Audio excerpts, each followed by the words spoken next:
Hi, I'm Aisha. You are watching Educational Hub. Today we discuss about how to write an argumentative essay.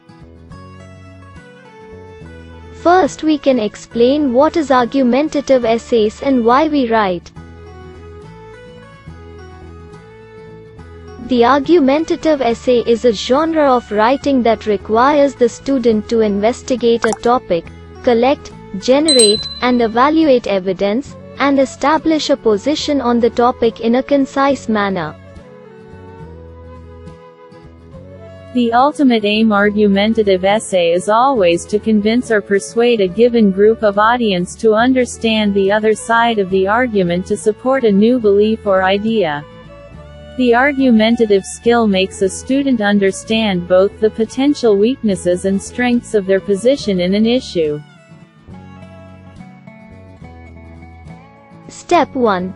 Understand the purpose of an argumentative essay. The purpose of this type of essay is to fully investigate an issue or topic. This involves extensive research covering all aspects of the topic and gathering information on all involved points of view. Step 2. The methodology of an argumentative essay. To prepare yourself to write an argumentative essay, it is crucial for you to fully immerse yourself in the subject material. Step 3. Understand the desired outcome of an argumentative essay. The main reason someone chooses to write an argumentative essay, other than the fact that their professor told them to, is to attempt to sway another person or group of people in their opinion on a subject. Make sure you have your desired outcome in mind as you move forward in the writing process. Step 4.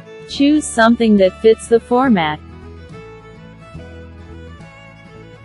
Remember that an argumentative essay will argue in support of a particular view in a debatable issue. As such, it is important that you do not choose a topic that is not arguable. For example, writing an argumentative essay on the fact that exercise is good for you would be undesirable because it would be difficult to find contradicting views on the topic. Everyone agrees that exercise is good for people. Step 5. Pick an issue that is interesting to you. You'll be spending a lot of time researching and writing this paper. So it is important for you to choose a topic that you find interesting from the start.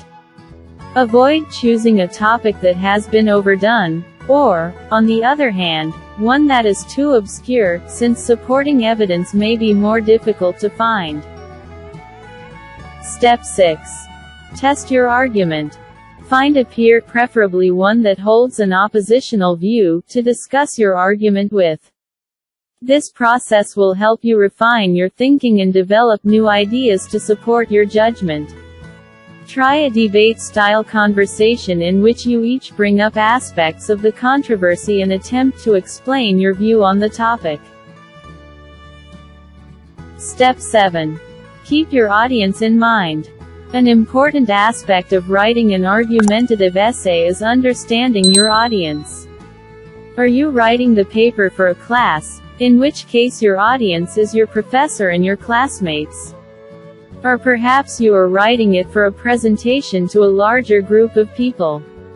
Regardless, you must think about where your audience is coming from in order to lead them to your desired outcome. People's backgrounds and experiences often influence how they will react to views different from their own, so it is helpful for you to be knowledgeable about these factors. You also use different language when addressing different groups of people. For example, you would speak to the pastor at your church differently than you might speak in a casual setting with your best friend. It is important to be mindful of these distinctions when considering your audience. Step 8. Understand the rhetorical situation. It is essential that you understand all of the factors in the situation surrounding your issue. All rhetorical situations contain 5 basic elements: the text, in your case; the essay, the author, in this case; you, the audience; the purpose or purposes of the communication; and the setting. Rhetorical situations usually involve employing language that is intended to persuade someone toward a particular view or belief. That is why rhetoric is important in an argumentative essay. These types of essays aim to convince the reader that the author's view on the subject is the most correct one. Step 9. Create a catchy title. Developing a creative, original title is a fantastic opportunity to hook your reader into wanting to read more of your paper before they even get to the introduction. A good title will act as a preview for what your paper will be about. Many titles for academic papers come in two parts, separated by a colon. The first part is often a catchy hook that involves a pun in your topic or an impactful quote, and the second part is usually a sentence that sums up or provides details about your argument.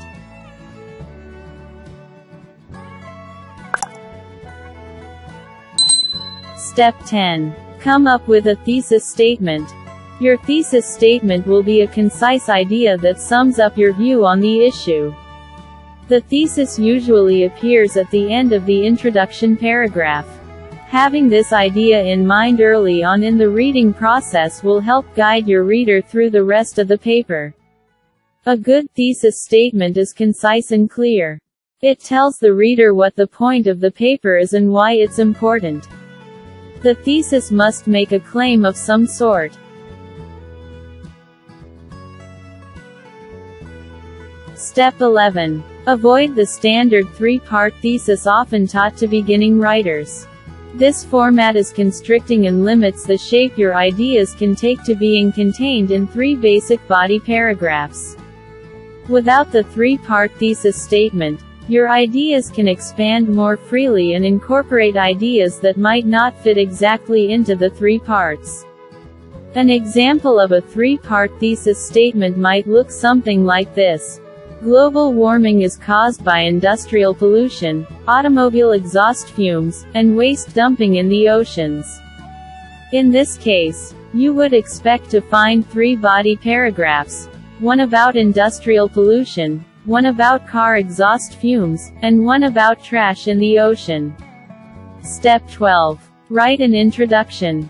This section should briefly explain the essay topic and include relevant background information to familiarize the reader with the topic. As previously mentioned, your thesis statement should appear at the end of the introduction. Step 13. Write the body of the paper. Carefully present information that supports both your argument and opposition. Acknowledge evidence that supports the opposition, but utilize powerful evidence to assert your claim. There are many different ways to organize your argument, but the most important thing is that you cover all aspects of the issue. Leaving out information simply because it contradicts your thesis idea is unethical, as it does not provide an accurate portrayal of the issue. Step 14. Write a conclusion. The aim of this section is to reassert your argument and persuade the audience to support your claim. Try to connect the essay topic to the interests and values of the audience. Be sure to review your main points and restate your thesis. But make sure not to introduce any new information in the conclusion so that you can effectively wrap up what you've already said. Often, it is helpful to end with a look forward to further research that could be done on the topic in light of what you have said in your paper. Step 15. Do your research.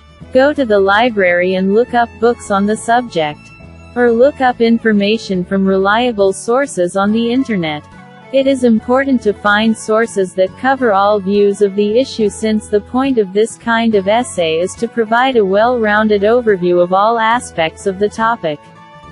Collecting evidence and information that supports both your argument and the opposing view will strengthen your essay. Step 16. Pick sources that are reputable and provide accurate, up-to-date information.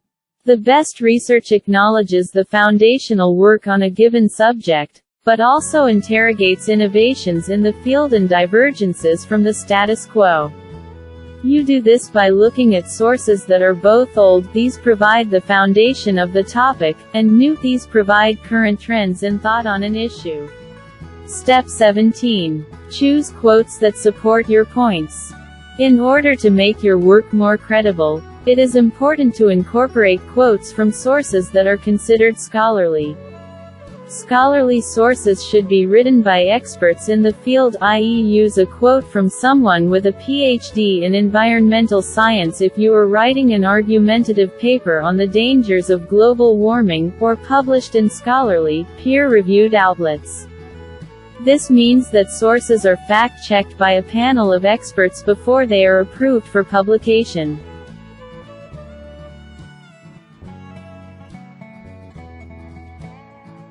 Step 18. Cite your sources. When you use quotes in a paper, you must cite them properly.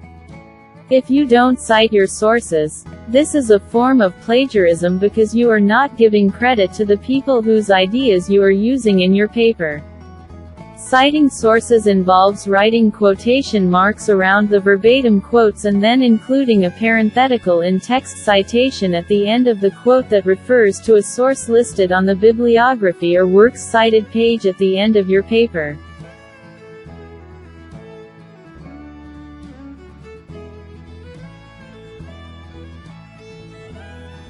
Look for grammar issues. Problems with grammar can make your paper look sloppy and unprofessional. Here are some of the most common grammar mistakes. Sentence fragments. Fragments are incomplete phrases that cannot stand alone as a sentence because they are missing either a verb, a noun, or a complete thought. Parallelism. Errors in parallelism occur when words or groups of words do not appear in the same format or structure within a sentence. Subject-verb agreement. Errors with subject-verb agreement happen when an incorrect verb form is used with a particular subject. For example, he know instead of he knows. Check for problems with formatting or quote incorporation.